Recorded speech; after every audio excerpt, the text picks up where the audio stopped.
देखिए, हिमाचल प्रदेश को राष्ट्रीय स्तर पर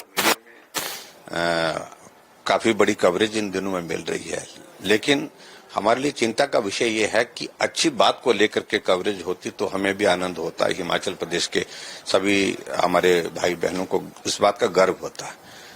जो कवरेज मिल रही है राष्ट्रीय स्तर पर, वो कवरेज ऐसे मुद्दों को लेकर मिल रही है जिससे हर व्यक्ति हिमाचल का अपमानित महसूस कर रहा है। आप देखिए, टॉयलेट टैक्स की स्टोरी आपके सामने आई।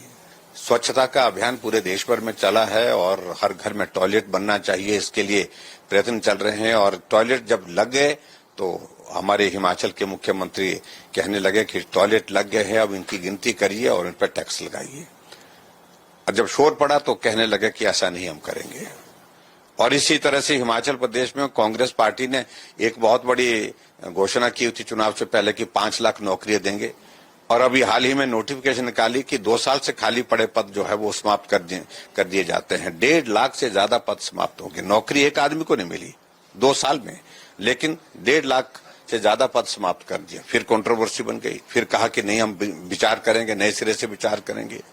अभी हाल ही में एक और फैसला ले लिया कि पुलिस हेडक्वार्टर में मुख्यमंत्री जी को जाना था, बैठक का दौर था, वहां पर कोई कार्यक्रम था और उस बैठक में चाय नाश्ता होना था। समोसा मंगाया, समोसा नहीं पहुंचा, और समोसा नहीं पहुंचा तो वहां ये विषय बन गया कि समोसा गया कहां, जांच करो। और अधिकारी उस पर जांच पर लग गए। हैरानी की बात तो ये है कि अधिकारियों ने भी अपने दिमाग से सोचना बंद कर दिया। सीआईडी को जांच सौंपी गई, सीआईडी ने रिपोर्ट दी कि भाई समोसे यहां से चले थे, इतने समोसे थे, यहां इस आदमी के पास दिए गए, लेकिन जहां पहुंचने थे वहां नहीं पहुंच पाए। बड़ा दुर्भाग्य है बोलते हैं। और उसको ऊपर से ये कहा कि ये एंटी गवर्नमेंट जो है ये एक्टिविटी है, ये सरकार के खिलाफ जो है ये जो है षड्यंत्र है, इस तरह की बात कही। तो हैरानी की बात होती है, हमें भी समझ में नहीं आया कि एंटी गवर्नमेंट एक्ट कैसे हो सकता है। ये समोसा अगर जहां पहुंचना था नहीं पहुंच पाया, बात खत्म होनी चाहिए थी कि नहीं पहुंचा, लेकिन उसके बावजूद उसको एंटी गवर्नमेंट एक्टिविटी बता करके कि जैसे कि विपक्ष वालों ने उसमें समोसे लेकर के चले गए, विपक्ष वालों को समोसा दे दिया। तो इस तरह की स्थिति हिमाचल प्रदेश में बढ़ने से तमाशा बन गया, हैरानी बन गई। लेकिन हैरानी की बात हमको और आगे बढ़ करके लगती है जब हिमाचल प्रदेश के नेता, मुख्यमंत्री जो है वहां जाते हैं जहां चुनाव लगे हैं, वहां कहते हैं कि हमने 10 गारंटियां पूरी कर दी। गारंटी अभी एक भी पूरी नहीं हुई, 2 साल इनके बीत गए, कोई गारंटी पूरी नहीं हुई हिमाचल प्रदेश में। और उसके बावजूद भी कांग्रेस के नेता, मैं तो हैरान हूं कि कांग्रेस के राष्ट्रीय नेता भाषण दे रहे हैं। मैं महाराष्ट्र से ही आया हूं अभी, तो वहां पर भाषण दे रहे हैं कि हिमाचल में हमने गारंटियां पूरी कर दी।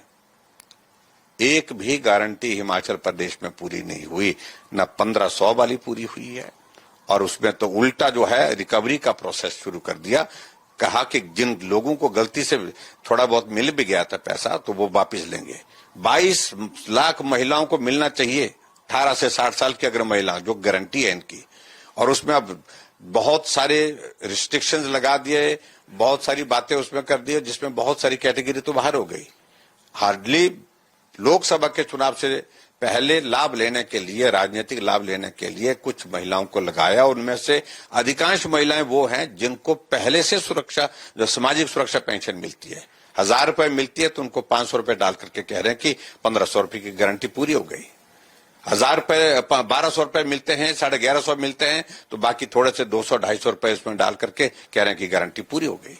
तो ये इस तरह का मजाक बन गया। गोबर की गारंटी हिमाचल में प्रदेश में दे रखी है, 300 यूनिट बिजली की फ्री देने की बात गारंटी दे रखी है, और अब 125 यूनिट हम हिमाचल में भारतीय जनता पार्टी की सरकार ने बहुत पहले फैसला लिया था, वो भी जो है वो मुफ्त बिजली देने का फैसला, उसको भी वापस ले लिया।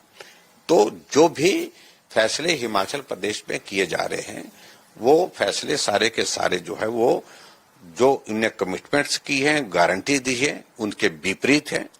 और ऊपर से जो 6 सीपीएस बना करके रखे थे, अभी 3 दिन पहले हाईकोर्ट का फैसला आया, जो फैसला कई महीनों से रिजर्व पड़ा हुआ था। हम उम्मीद कर रहे थे जल्दी आएगा, लेकिन विलंब हुआ, लेकिन उसके बावजूद भी फैसला आया, हम उसका स्वागत करते हैं।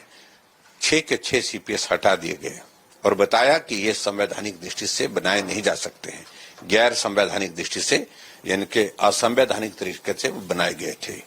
और अब जाकर के सुप्रीम कोर्ट में एसएलपी कांग्रेस के नेताओं ने उनकी कुर्सी बचाने के लिए 6 करोड़ से ज्यादा सीपीएस को हिमाचल प्रदेश में उनकी कुर्सी बचाने के लिए जो वकील दिल्ली से बुलाए गए उनको पैसा दे दिया गया।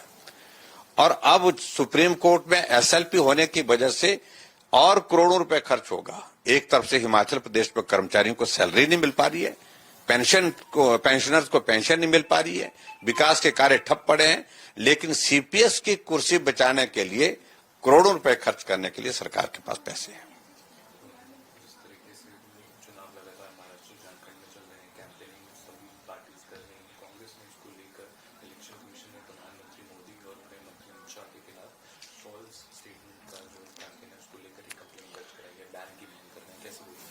देखिए, अब कांग्रेस शिकायत करने के लिए पहले तो मानी जाती है, जानी जाती है, लेकिन सच्चाई तो यही है कि जो गारंटियां दी हैं वो हुई नहीं है।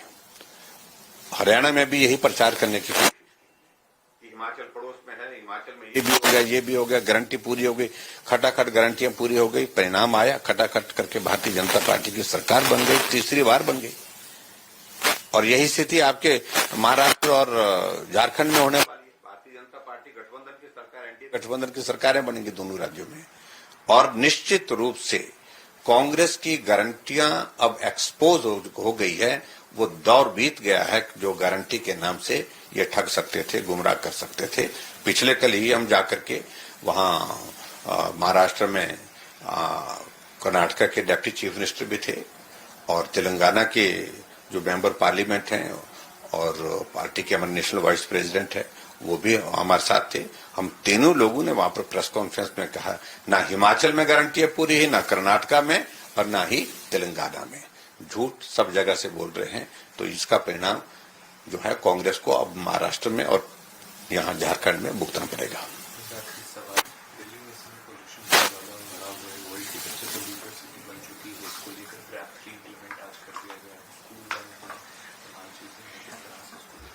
निश्चित रूप से ये हम सब लोगों के लिए चिंता का विषय है और खासतौर से जो दिल्ली में रहते हैं लोग, उनके लिए तो और भी परेशानी का सबब है। फ्लाइट्स कैंसिल हो रही हैं, फ्लाइट्स डिले हो रही हैं और उसके साथ साथ में इसका बहुत विपरीत प्रभाव जो है सेहत पर पड़ रहा है। और खासतौर से जो ऐसी बीमारियों से ग्रसित लोग हैं, जिनको लंग्स का है, शुगर के हैं पेशेंट, बहुत सारी बीमारियां जहां प्रदूषण बहुत ज्यादा नुकसान करता है उनकी सेहत के लिए, उनके लिए चिंता का विषय है। और जहां दिल्ली सरकार को इस सारे विषय को लेकर के जो कदम उठाने चाहिए थे, समय पर उठाने चाहिए थे, अब उठाने जा रहे हैं जब आफत मुंह के सामने आ गई है। तो निश्चित रूप से ये चिंता का विषय है और ये चिंता का विषय दिल्ली वालों के लिए, पूरे देश के लिए है।